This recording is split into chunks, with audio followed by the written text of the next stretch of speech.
77페이지 보시면 밑에 이 가로에서 양도 차익 계산, 양도 차익에 대한 내용은 아까 보신 대로 양도 가액에서 필요 경비, 양도 가액을 얻기 위해서 희생된 가치인 필요 경비를 빼주면 양도 차익이 나온다. 이렇게 나오게 되는데 여기에서 먼저 가액에 대한 내용을 먼저 알고 갑시다. 가액에 대한 내용으로서 그 내용의 뜻들은 시험에서 맞게 적어지니까 뜻은 알 필요 없고 이해하기 위해서 말씀드립니다. 시가란 말이 있어요. 시가란 말이 있고 그러면 실질 거래가 이 말도 나옵니다. 그리고 기준시가 이 말도 뒤에서 나와져요. 자, 먼저 시가의 뜻에 대한 내용은 통상적으로 매매가 이루어지는 가액을 보고 시가를 합니다. 여러분들이 어느 동네 가셔가지고 그 동네 중개사무실에 들어가서 이 동네 땅값이 얼마 될까요? 이렇게 물어봤을 때 그 중개사무실에 계신 그분이 평당 얼마입니다. 이렇게 말했던 가액, 이 가액이 시가죠. 시가되고 그리고 실질거래가는 실제로 매매가 이루어지는 가액을 보고 실질거래가다. 실질거래가는 시가보다 높을 수도 있고 낮을 수도 있고 이런 내용으로서 나오게 될 것이고 그리고 기준시가, 여기서 기준이란 말은 법에서 정했다. 세금을 징수하기 위해서 각기 물건마다 법에서 정해서 공고된 가액을 말합니다. 기준시가란 말은 매년마다 물건마다 공고된 가액이다 라는 내용이 기준시가 뜻이에요.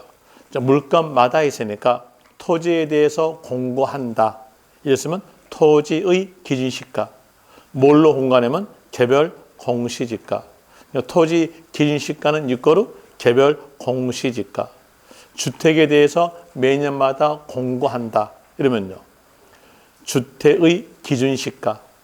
공고하는 것은 주택 공시가격으로서 공고합니다. 주택 기준시가는 이거로 주택 공시가액. 그리고 이 기준시가에 대한 내용은 시가 대비해서 30 내지 40% 낮은 가액이 기준시가다. 이런 일로서 생각하시면 돼요. 여기에 따라서 가격에 대해서 비교해 봤으니까 제일 먼저 가는 거 양도가액을 먼저 갑니다. 양도가액은 실제로 돈 들어온 금액이에요. 그럼 여기에서 볼 때 이 양도가액이 실질거래가다.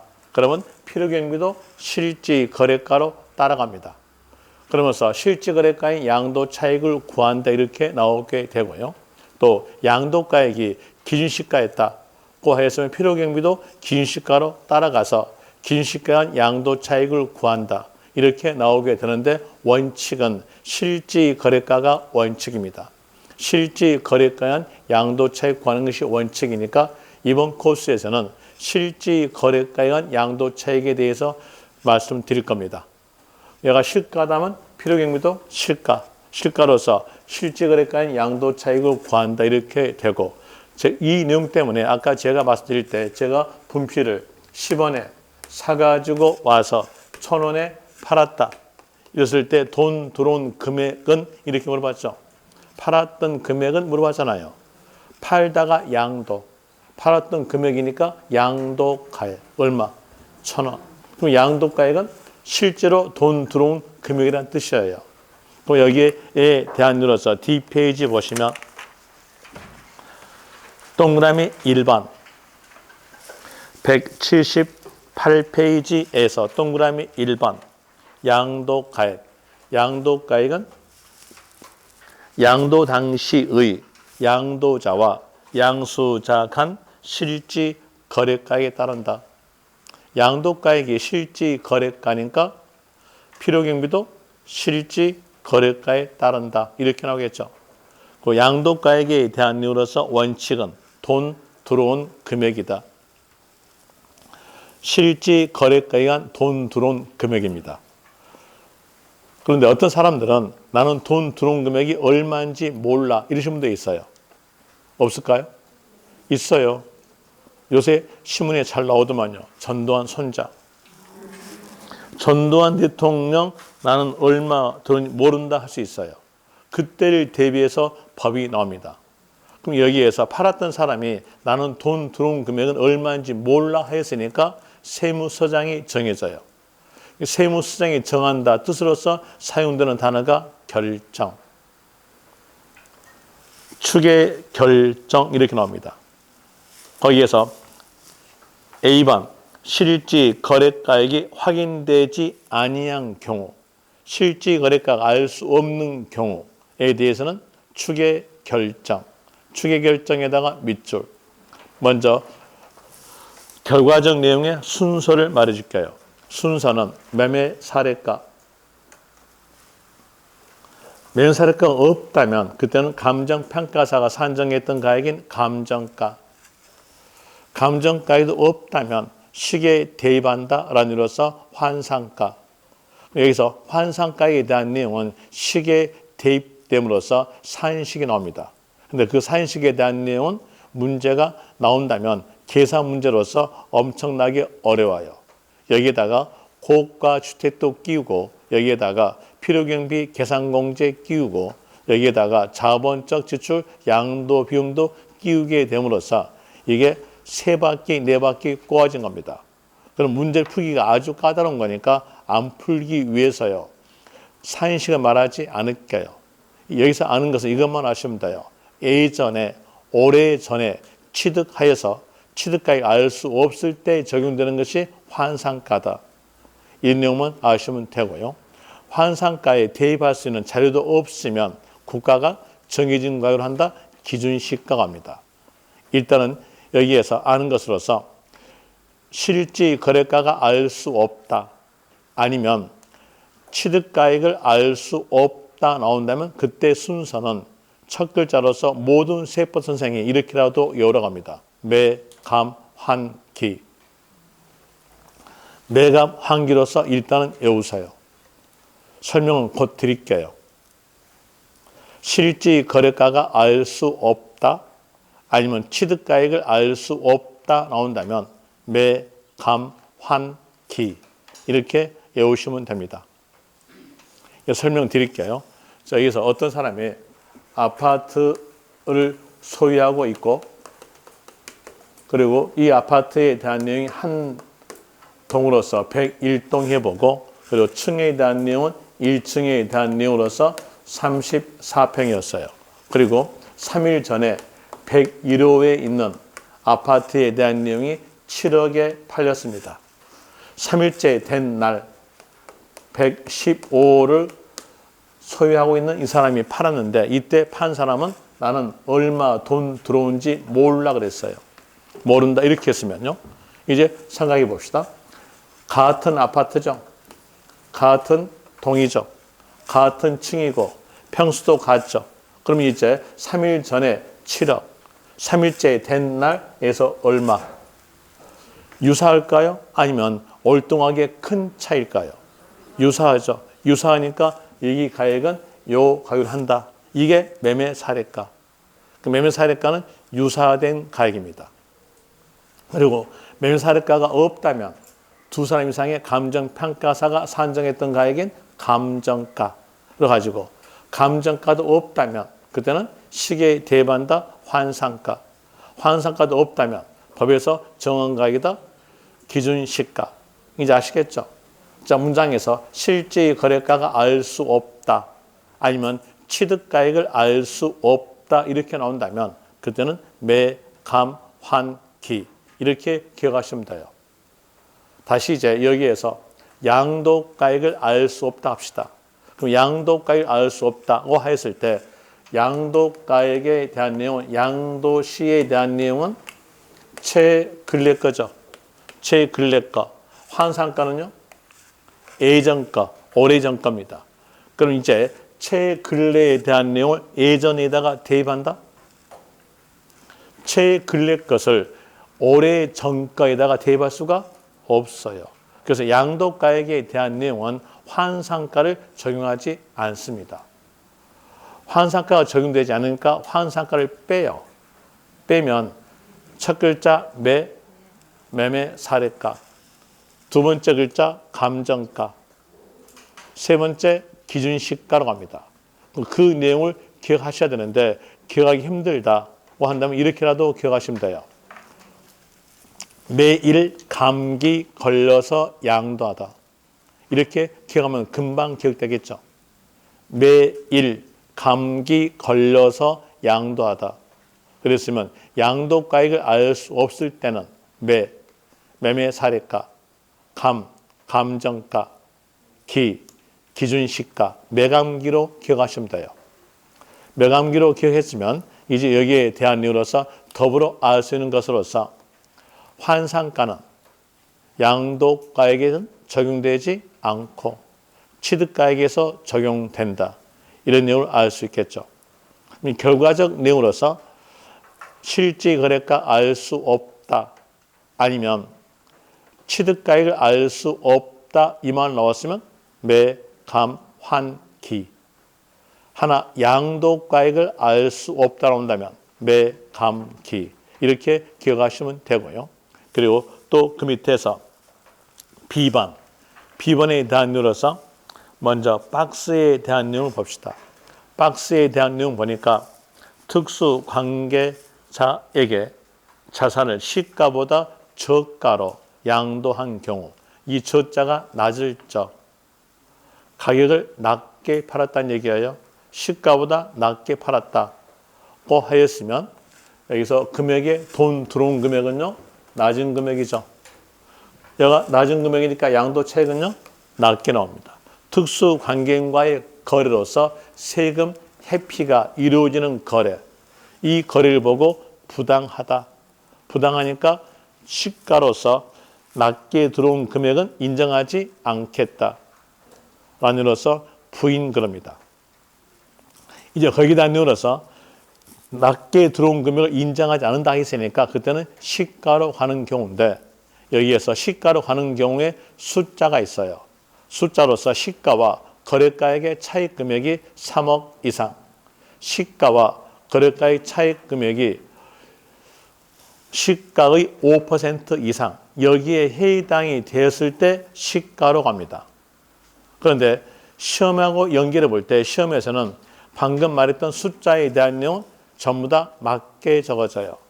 맞게 적어지니까 그 숫자 외울 필요 없고 우리는 간결하게 이렇게만 하시면 돼요. 문장 가보니까 특수관계인과의 거래, 이 말이 있으면 자 특수관계인과의 거래에다가 동그라미, 이 글자 있으면 이 글자 보자마자 막바로 끝말 가세요. 그 말은요 시가, 양도가로 물어보든 취득가로 물어보든 시가다 이러면 되죠. 이렇게 해서 양도가액을 정해요. 원칙은요 돈 들어온 금액, 총수익 금액이다. 상황으로서 양도가액을 알 수 없다 이 상황이었으면 매, 감, 기. 또 상황이 특수관계인과의 거래였다. 그때는 시가로서 양도가액 정했으면 그 양도가액을 얻기 위해서 희생된 가치를 뺍니다. 희생된 가치는 필요경비라고 그러죠. 필요경비에 대한 내용은 밑에 동그라미 2번 나오죠. 동그라미 2번에서 필요경비는 세 개로 구성됐어요.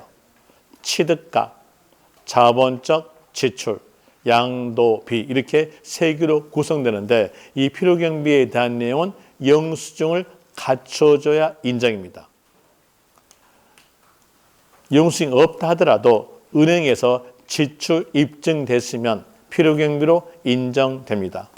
거기 동그라미 2번에서 증빙 제출 인정 나오죠. 거기다가 옆에 적으세요. 또는 은행 지출 입증. 둘 중에 하나만 갖췄으면 필요경비로 인정합니다.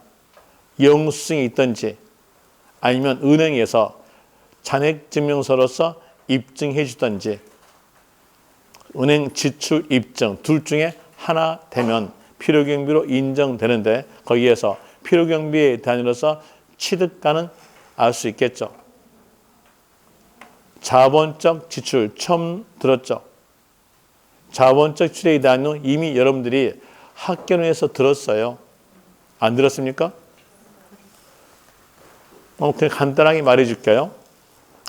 자본적 지출의 뜻에 대한 내용은 취득 후의 지출로서 실질 가치가 증가되는 지출을 보고 자본적 지출 그럽니다. 이 자본적 지출에 대한 내용으로서 간결하게 설명하면은요. 자, 이 건물이 엘리베이터 없는 상가 건물이에요. 이 엘리베이터 없는 상가 건물에 대한 내용을 취득했다. 그랬으면 취득가 나오겠죠. 취득 나오고, 그리고 엘리베이터가 없으니까 사용하기가 불편함으로 인해서 이용 편의를 위해 취득 후에 이 건물에다가 엘리베이터를 4천만 원 들여서 설치하였습니다. 이랬을 때 이 건물의 가치는요, 증가되죠. 그러니까 증가됨으로 인해 엘리베이터 설치한 상태에서 팔았을 때 그때 팔았던 가액이 10억 합시다. 엘리베이터 설치하지 않은 상태에서 팔았을 때 가액이 7억이었다. 그럼 돈이 얼마가 더 들어왔습니까? 3억. 3억을 들어오기 위해서 희생된 가치는요, 4천만 원. 이게 바로 자본적 지출. 취득 후의 지출로서 실질 가치를 증가된다는 얘기예요. 그럼 실질 가치가 증가되니까 양도가액이 커지죠. 커진 만큼 희생된 가치로서 필요경비에 넣어주겠다. 이런 내용으로서 갑니다. 그래서 필요경비에 대한 내용은 취득가와 자본적 지출, 양도비, 양도 비용이 들어감으로 인해서 양도가액이 커지니까 커진 만큼의 희생된 가치로서 필요경비에 넣어주겠다. 이런 뜻으로서 나온 거죠. 그래서 이제 거기에서 필요경비에 대한 내용 알았으니까 세세하게 처음부터 취득가, 자본적 지출, 양도비 이렇게 갑니다. 취득가에 대한 내용 이미 알고 있어요. 제가 아까 분필을 10원에 사가지고 와서 1,000원에 팔았다겠죠. 요 10원이 바로 취득가입니다. 이걸 알고 있으면 법전에서 소득세법에서 어떻게 정의를 내렸겠는가 그것도 알 수 있어요. 요 10원이 사가지고 온 금액이죠. 요 내용 그대로 돼 있어요. 사가지고 온 금액, 샀다가 구입했던 대금이죠. 와야죠. 온 비용을 더한다. 부대 비용을 더한다. 이렇게 됩니다. 이 온 비용을 더해서 산정한다. 이렇게 나오게 되는데 이 부대 비용의 뜻에 대한 내용은 시험지에서는 맞게 적어져요. 하나 부대 비용의 뜻을 알고 있어야 우리는 여기 취득가액에 포함될 것, 포함되지 않을 것을 알 수 있음으로써 소득세법에서 없는 내용을 법전에 또 기본세에 없는 내용을 거기다가 적어놨어요. 글자 조그맣게 적어져 있죠. 박스 안에가 조그맣게 부대 비용의 뜻, 사용, 가능, 시점까지 발생된 비용이다. 그러니까 사용 가능 시점까지 발생된 비용. 자, 생각해 보세요. 와야 사용 가능할 거 아니에요. 그러니까 원 비용을 더한다고 했으니까 사용 가능 시점까지 발생된 비용이 부대 비용의 뜻이다. 이걸 알았으면 여러분 스스로가 취득가액에 들어갈 거, 들어가지 않을 거 구별할 수 있어요. 한번 해볼까요? 법무사 수수료 어떨까요? 포함이 되겠죠. 법무사 수수료 금액을 지급해줘야 자기 목적에 맞게끔 사용되니까 포함이 된다. 또 중개사 수수료 어떨까요? 당연히 들어간다는 겁니다. 또 다시 취득세 어떨까요? 취득세를 납부해줘야 자기 목적에 맞게끔 사용되죠. 그래서 취득세에 대한 내용이 포함이 된다 이렇게 나오져요. 그리고 이 취득세만큼은 영수증이 없다 하더라도 인정된다. 왜 영수증이 없다 하더라도 인정되겠는가? 여러분 납부했던 취득세에 대한 내용은 국가가 얼마인지 알고 있어요. 알고 있으니까 취득세만큼은 영수증이 없다 하더라도 인정된다. 자, 거기에서 178페이지에서 박스 밑에 줄 취득세는 납부 영수증이 없는 경우에도 필요경비로 공제한다. 필요경비로 공제한다. 뜻은 아시겠죠? 뜻에 대한 필요경비로 공제한다. 이렇게 나오게 되는데 이 말에다가 필요경비 공제한다 밑에다가 적으세요. 필요경비 포함이다. 필요경비로 포함이다. 적었습니까? 적었으면 이제 말해줄까요? 뒤에서 보시면 아시겠으나 필요경비로 공제한다 이 내용과 유사한 글자가 있어요.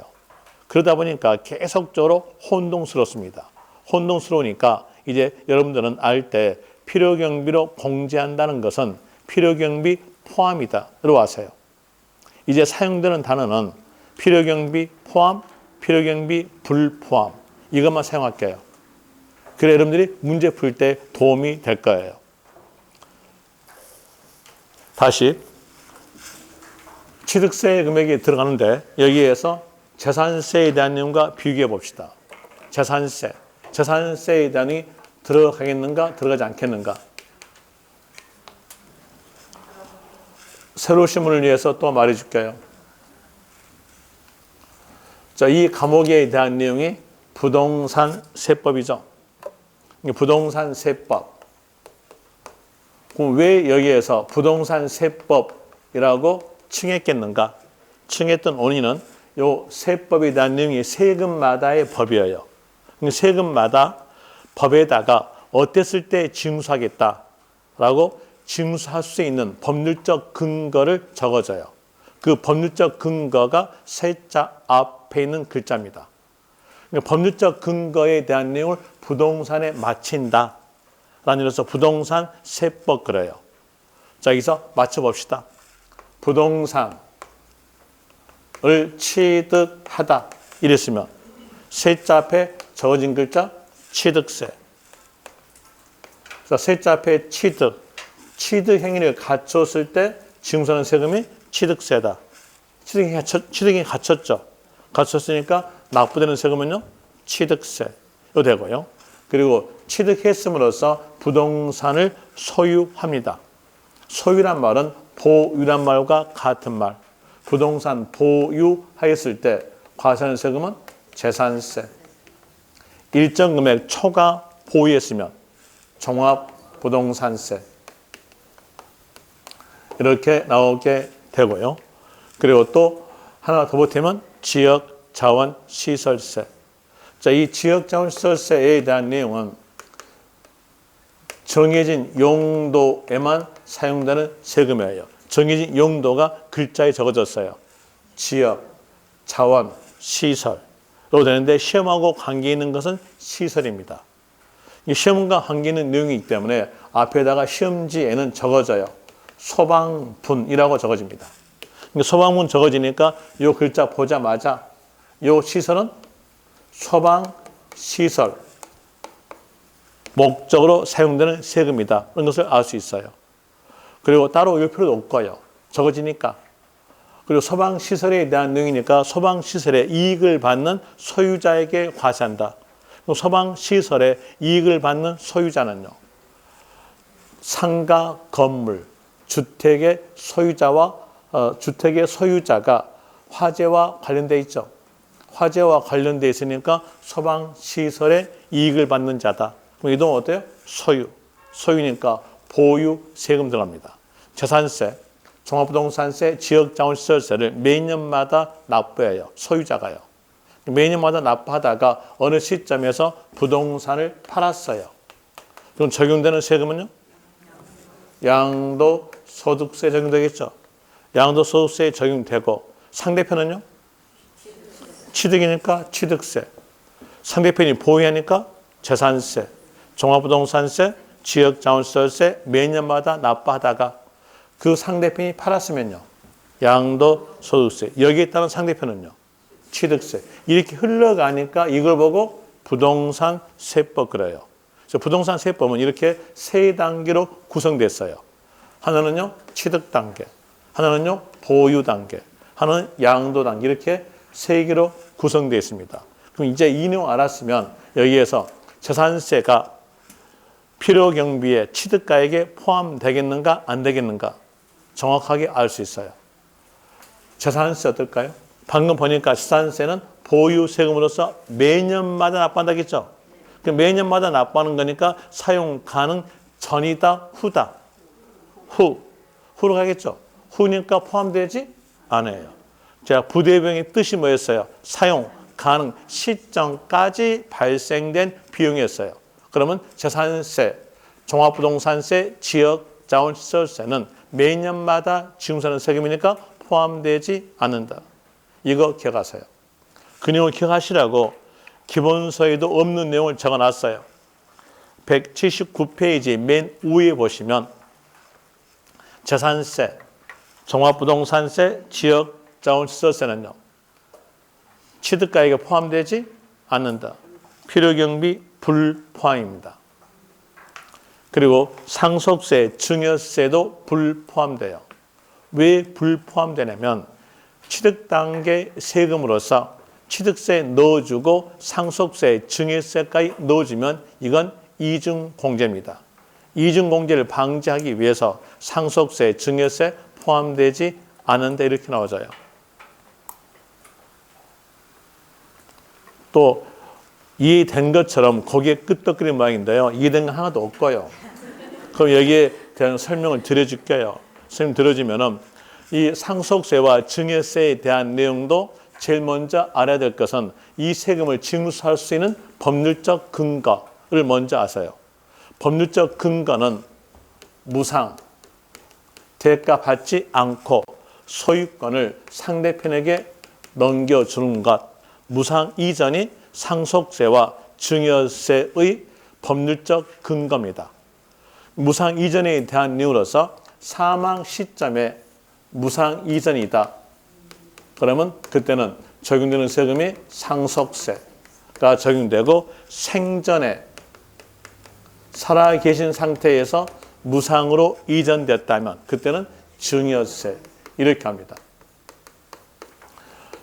방금 제가 이 상속세와 증여세는 취득단계라고 했어요. 이러니까는 뭔 취득단계? 보니까 무상으로 소유권 넘기는 건데 소유권 넘겼는데 뭔 취득단계? 이러면서 거기에 대해서 또 의문점 같습니다. 그 의문점 해소해 줄게요.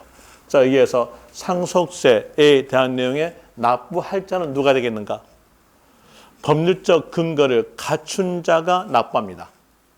법률적 근거 갖춘 자는 사망 시점에 무상 이전이니까 누가 될까요? 돌아가신 분. 돌아가신 분이 무상으로 넘기잖아요. 그러니까 돌아가신 분 피나니까 돌아가신다? 피상속인이 법률적 근거를 갖춘 자예요. 피상속인이 납세음자다. 이러면 우리는 참 좋죠.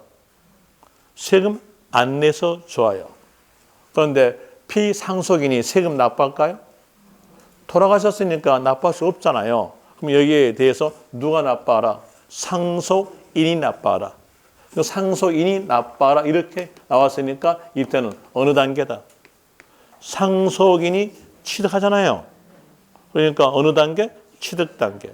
그래서 취득 단계에 속한 세금됩니다. 다시 여기에서 증여세. 증여세에 대한 이로서 소유권 넘겨준 자는 증여자예요. 증여자가 되는데 여기에서 상속세는 상속인이, 증여세는 증여자가 이러면 말이 안 맞아요. 왜? 법률적 근거가 같아요.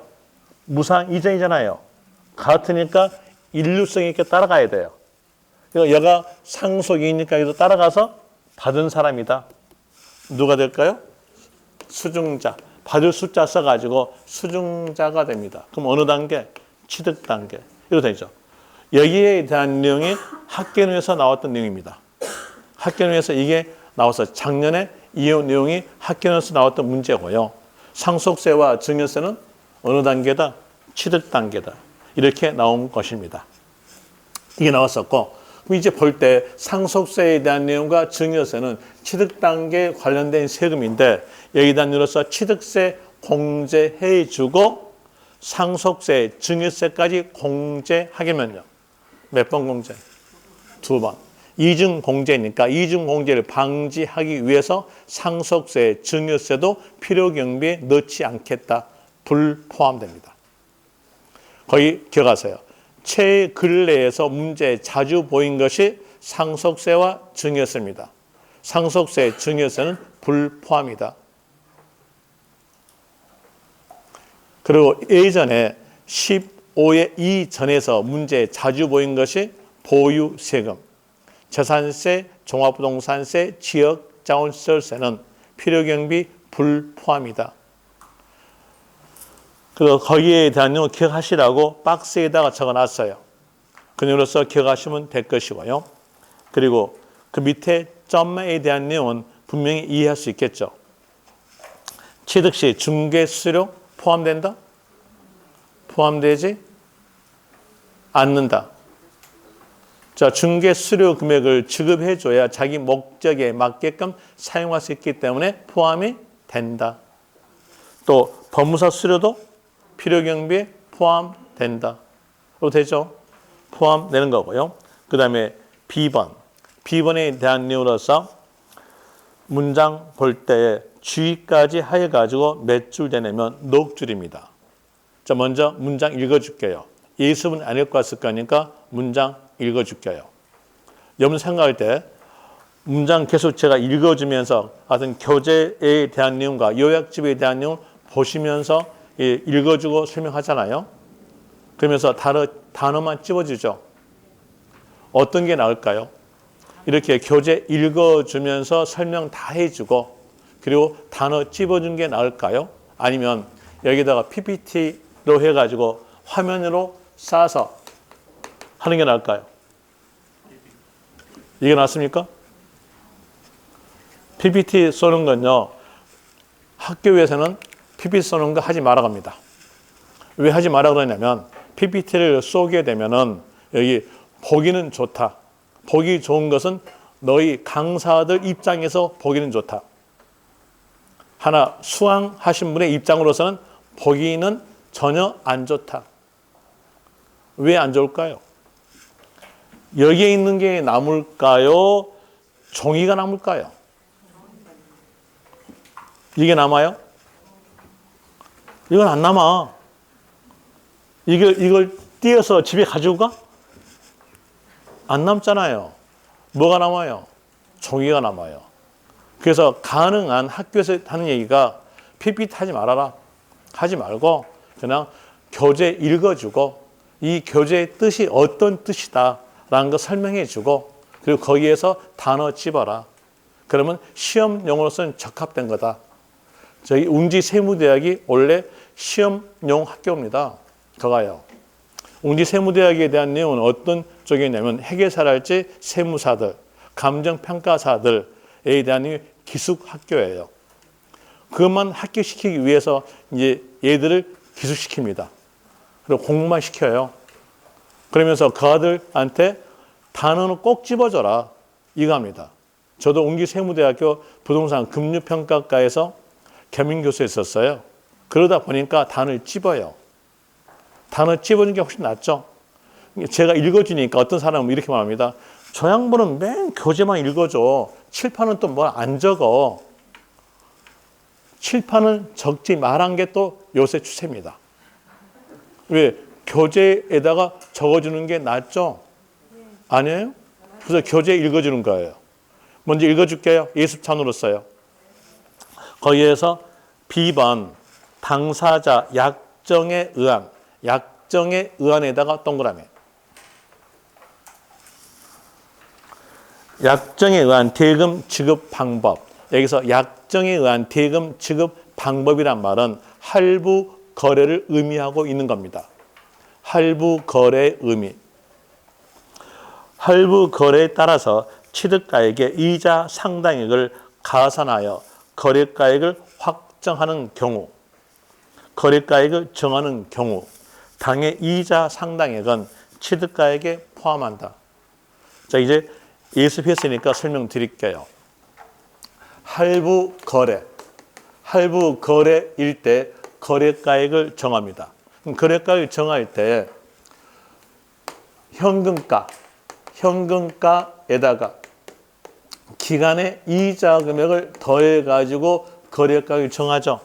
그럼 이 정했던 거래가액으로서 우리는 취득한다는 얘기예요.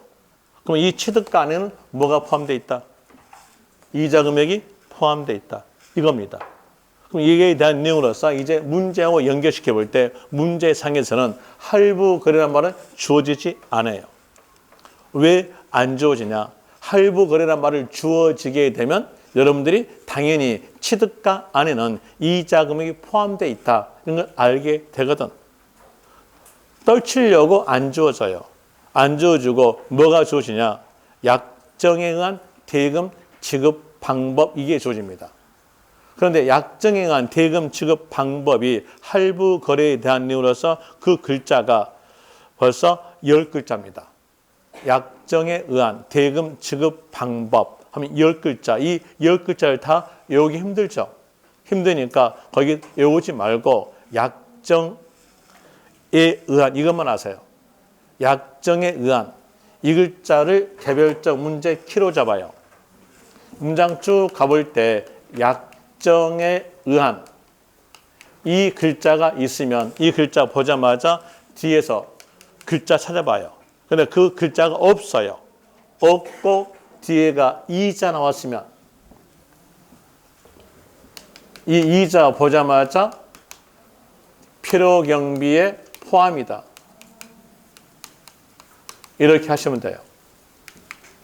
어떤 글자? 이게 나는 지연입니다. 밑에 보세요. 주의 나오죠?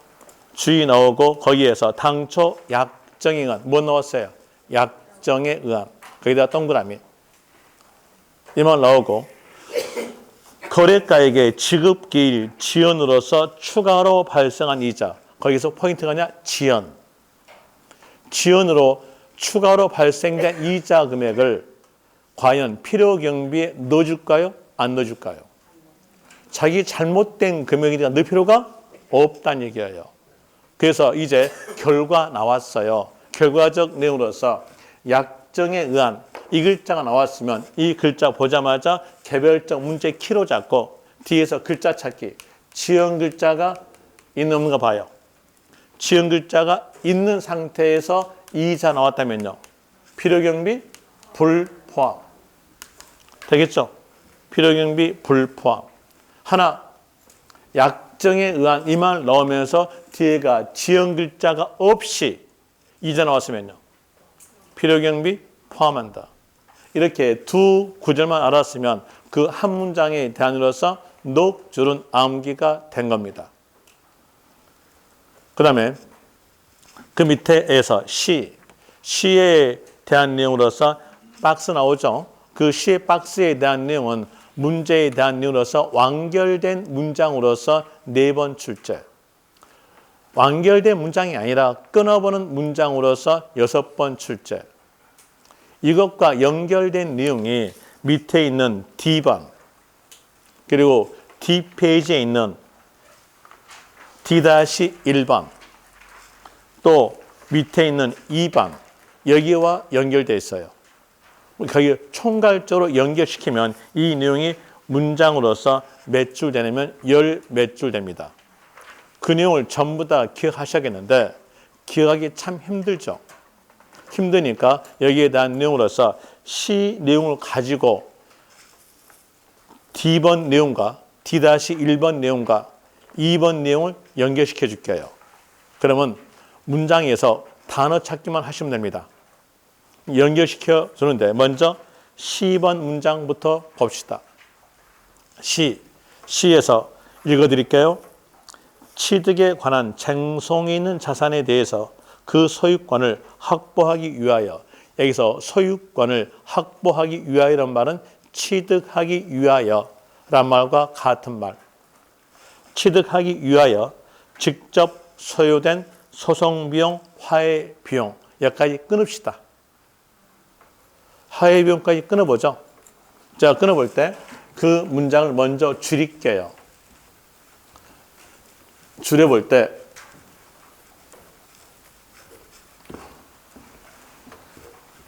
취득 시 쟁송 관련 소송비 이렇게 끝났어요. 끝났다고 하였을 때 생각해 봅시다. 자, 이 비용이 필요경비에 들어가겠는가 안 들어가겠는가? 소송 비용이 들어가줘야 자기 목적에 맞게끔 사용할 수 있겠죠. 방금 거기에서 나온 말이 소유권 확보하기 위해서, 취득하기 위해서 소요된 소송 비용이잖아요. 그러면 소유권 취득하기 위해서니까 당연히 소송 비용은 필요경비에 포함된다. 자, 문장에서 취득 시 쟁송 관련 소송비 이렇게 끝났다면 그때는 필요경비에 포함된다. 필요경비 포함. 이렇게 나오져요. 다시 A, B, C, D 밑에 D번 여기도 읽어줄게요. 사업자가 자산을 장기 할부 조건으로 매입하고 기업 회계 기준에 의해서 현재 가치 할인 차금, 현재 가치 할인 차금에다가 동그라미.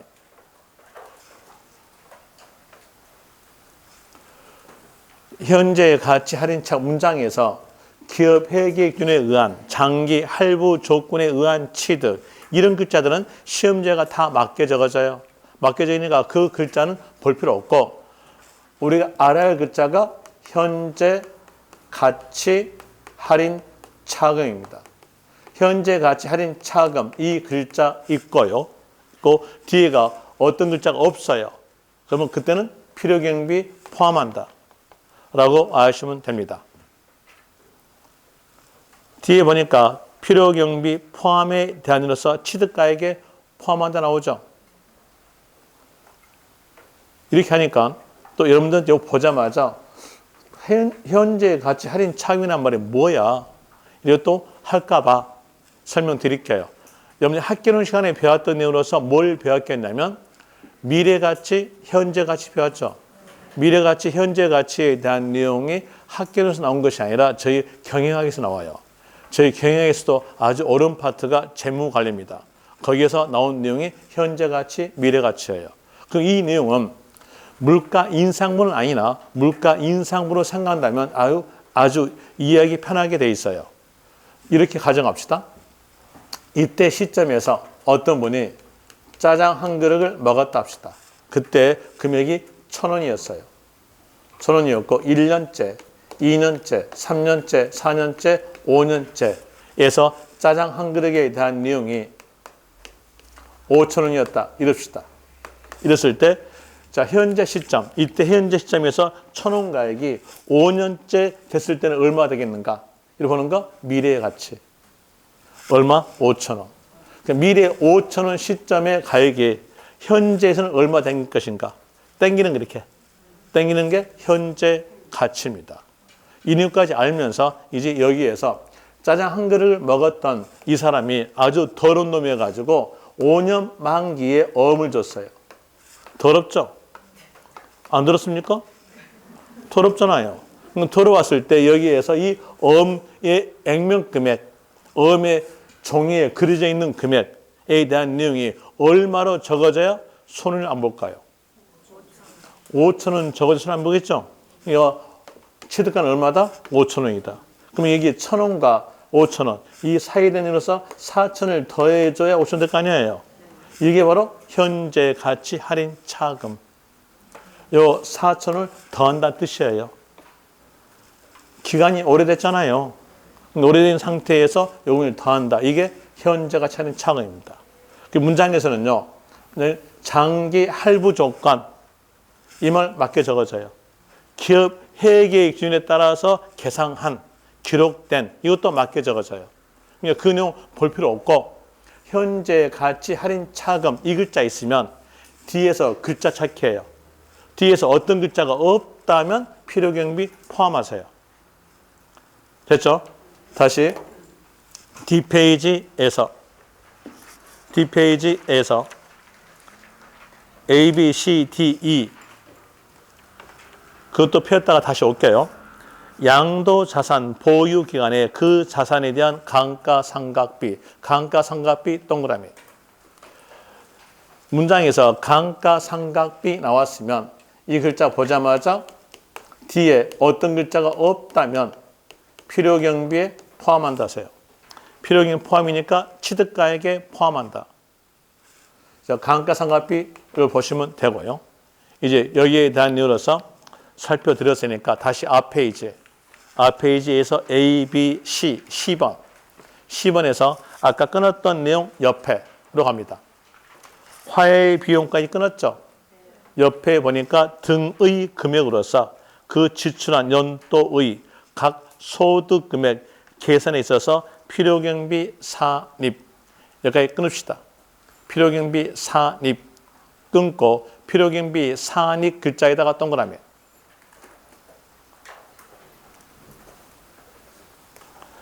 자, 이제 여기에다 내용 짧게 적어줄게요. 취득 시 쟁송 관련 수송비, 아니면 현재가 차린 차금, 아니면 감가상각비 넣으면서 뒤에 이제 연결됩니다. 연결된 것이 타 소득 금액 산정 시 필요 경비 산입 이렇게 연결되어 있어요. 그러면서 필요 경비 산입으로 끝났습니다. 끝났다 했을 때 먼저 내용 보죠. 내용 볼 때 여기에서 타소득 금액이란 말은 사업소득 금액을 말합니다. 사업소득 금액 산정할 때 필요경비 넣어주고 양도소득 필요경비에 넣어줘요. 그럼 몇 번 공제입니까? 2번. 2번 공제예요. 이중 공제된 것을 방지하기 위해서 필요경비에 산입된 것은 포함되지 않겠다. 필요경비 불포함이에요. 필요경비 불포함. 필요경비에 포함되지 않겠다는 말은 취득가액에 들어있으면 그 내용을 빼내겠다는 뜻입니다. 여기는 같은 말로서 취득가액에서 공제한다. 이 말과 같은 말. 이것 때문에 아까 제가 필요경비로 공제한다. 이 내용과 계속 뒤에서 배운 내용과 혼동될 거다. 혼동등을 막기 위해서 필요경비로 공제한다. 이걸로 알지 말고 필요경비 포함으로 아셔라 했던 거죠. 보세요. 178페이지 보세요. 178페이지 보시면 밑에 박스 밑에 줄에서 취득세는 납부 영수증이 없는 경우라도 양도소득금액 계산 시 필요경비로 공제한다 적어졌죠. 거기다가 필요경비 포함이라고 적으라겠죠.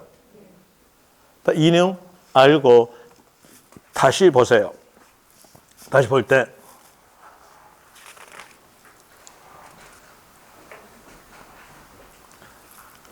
179페이지에서 두 번째 박스 주의라고 적어진 곳 취득가액에 포함하지 아니한다 나오졌죠? 거기에서 니꼬르는 취득가액에서 공제한다. 니꼬르는 필요경비 산입되지 아니한다. 불포함 나오죠? 그러니까 계속적으로 이제 이 말과 취득가액에서 공제한다.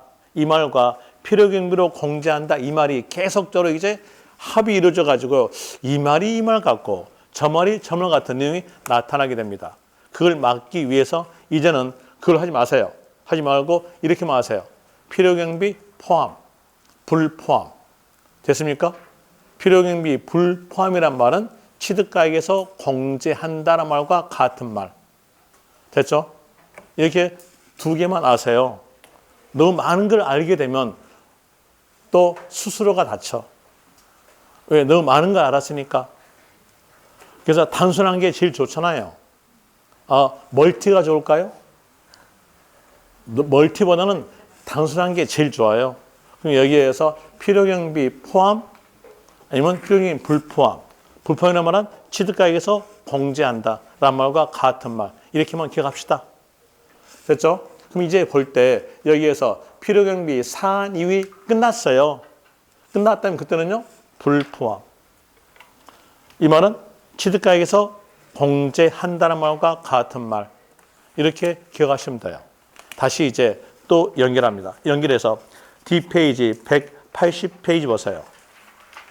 D-1번에서 현재 가치 할인 차금 나왔죠? 나오면서 뒤로 쭉 가보니까 밑에 줄에서 나온 말이 필요경비 산입 나왔죠?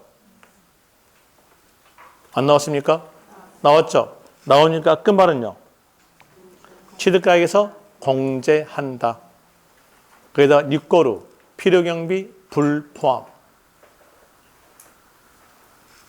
다시 A, B, C, D, E 2번에서 감가상각비 나왔죠? 거기 쭉 가보니까 그 문장에서도 필요경비 산입 글자 있죠? 그 글자에다가 밑줄 하고 끊으세요. 끊고 끝말 가세요. 끝말은요? 취득가액에서 공제한 금액 나오죠? 거기다가 밑줄. 그리고 적는 것은 필요경비 불포함.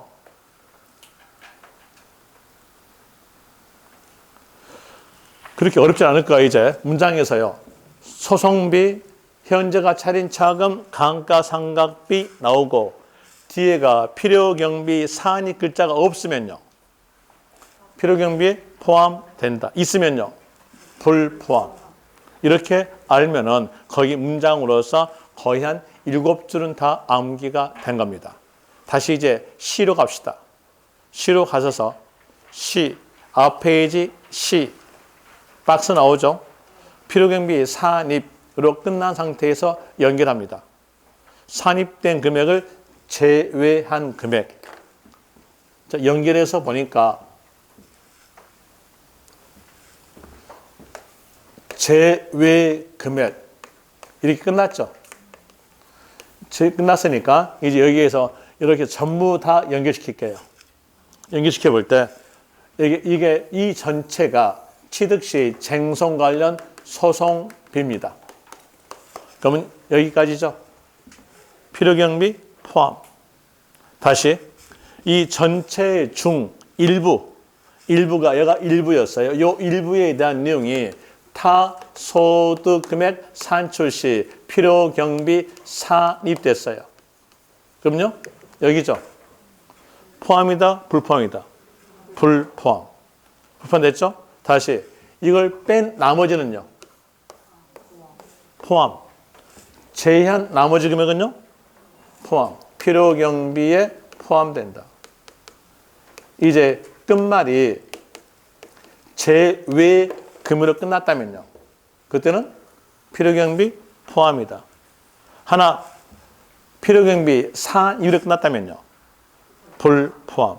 되겠습니까? 이게 다 거기에 연관된 것들이에요. 연관된 것으로서 나왔으니까 이제 문제 풀어보시면 금방 알아요. 문제 풀어봅시다. 근데 그 문제에 대한 내용이 현재 여기다가 적어놓지는 않고 한손 노트에 적어놨어요. 한손 노트에서 봅시다.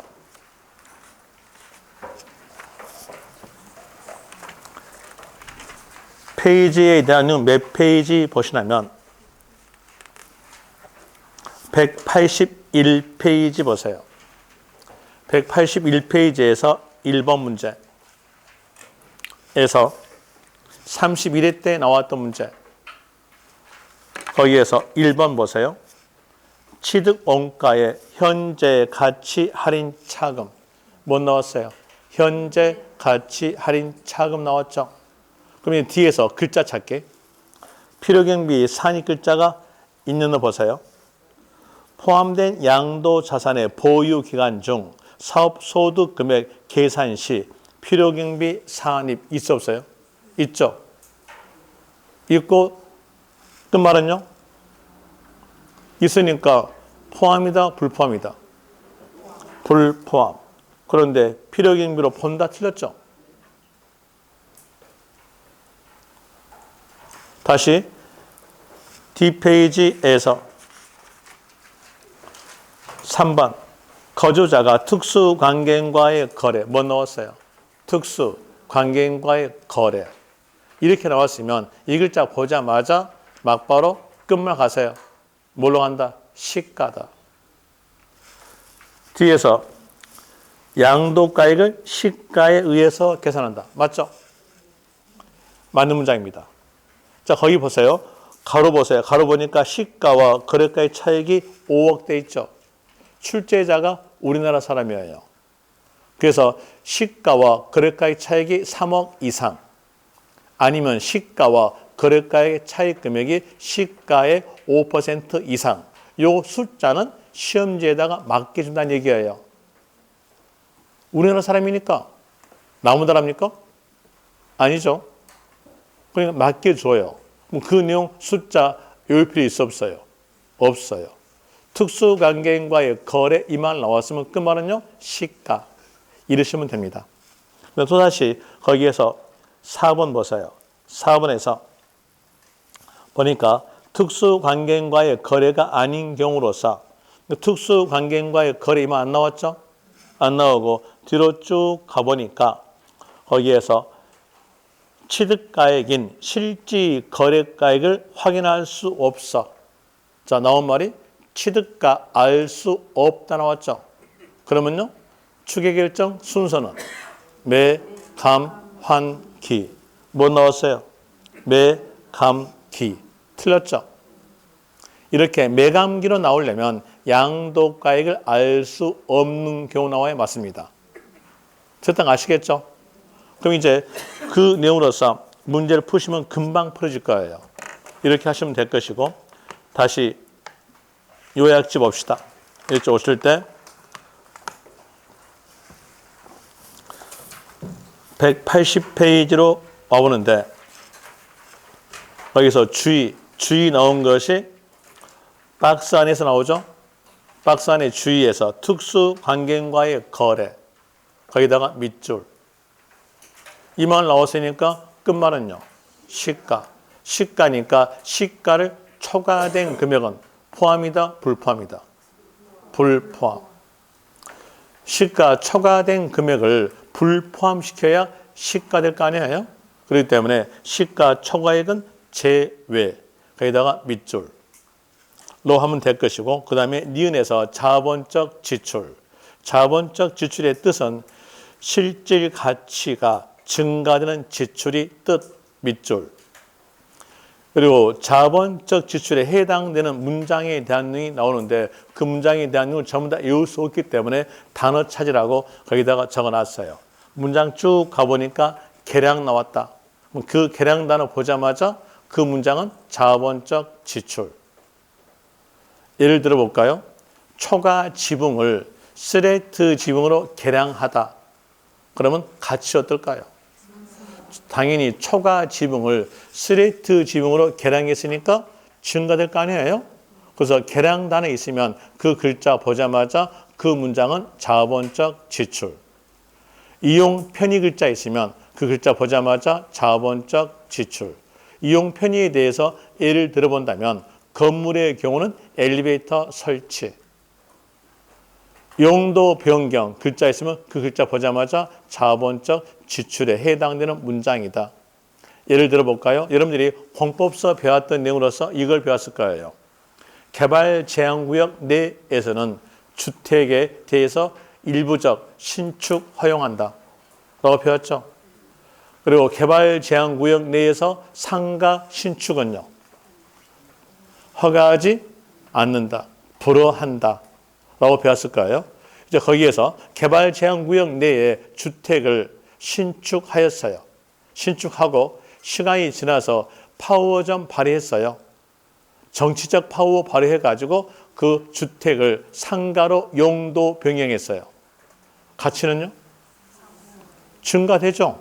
그러니까 용도 변경 글자 보자마자 자본적 지출 이러면 돼요.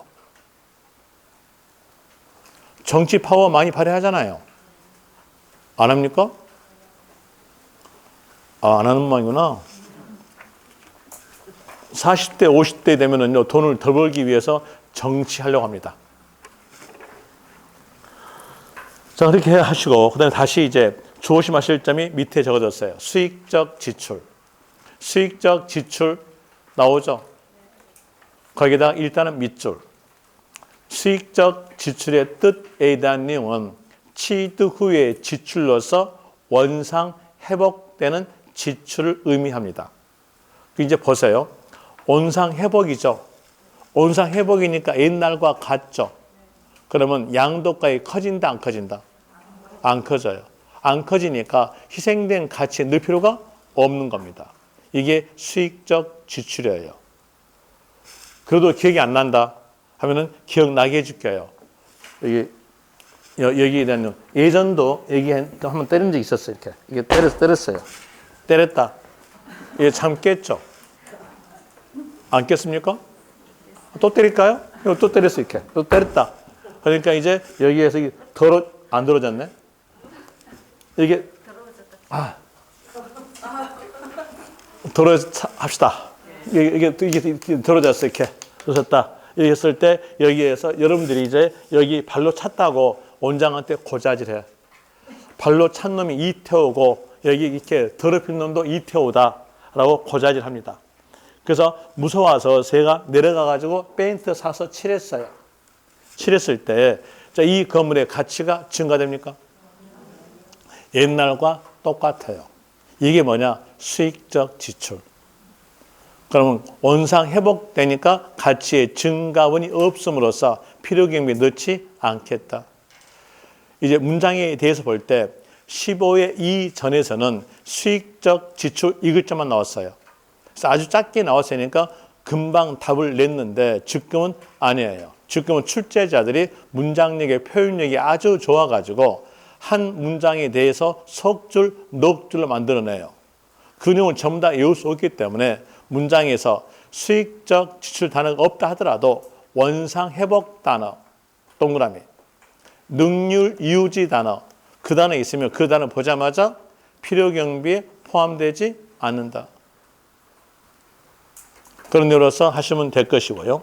그 다음에 밑에서 자본적 지출의 예시에서 한문으로 동그라미 1번에서 끝 가보세요.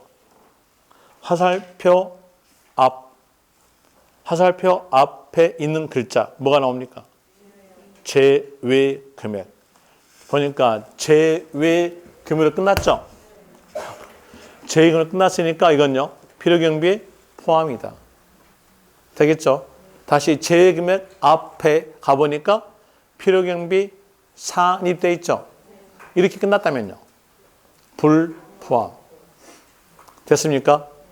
다시 거기에서 2번에 대한 내용도 보세요. 2번에 대한 내용도 볼 때 181페이지 맨 위에 보니까 맞춤표 나오죠? 거기서 뭘로 끝납니까? 제외 금액. 이렇게 끝났으니까 필요경비 포함이다. 만약에 제외 금액 앞에서 필요경비 산입으로 끝났다면요. 불포함. 되겠죠? 이렇게 구별하시면 될 것이고, 그리고 2번에 대한 내용으로서 3번에 대한 내용으로서 4번 갑시다. 4번 개발부담금 밑줄. 5번 재건축 부담금 밑줄. 여러분들이 개발부담금, 재건축 부담금은 공법 시간에 배웠죠. 이 금액을 지급함으로 인해서 가치는요, 증가가 됩니다. 증가되니까 자본적 지출로서 필요경비에 포함한다. 이렇게 나오게 되고요. 그리고 그 밑에에서 6번에서 첫 번째 점, 거기 오른쪽으로 약간 가보니까 어느 글자가 튀어나옵니까? 어떤 사람은 거기 오른쪽으로 갈 때 어떤 글자 튀어나옵니까? 이렇게 여쭤봤더니 점요. 아니죠. 뭐 나왔어요? 이용 편의. 이용 편의 나왔으니까 자본적 지출. 두 번째 점의 단어도 보니까 한 문장으로서 석줄인데 이 석줄 내용이 저는 어떤 뜻인지는 몰라요. 아는 건 단어만 알아요. 뭐 나왔어요? 이용 편의. 나왔으니까 자본적 지출. 세 번째 점에 대한 능도 글자 있어요. 수익자 부담금 찾아가지고 밑줄. 수익자 부담금 찾아서 밑줄. 쳤습니까? 그러면 10분 쉬었다가 설명해 줄게요.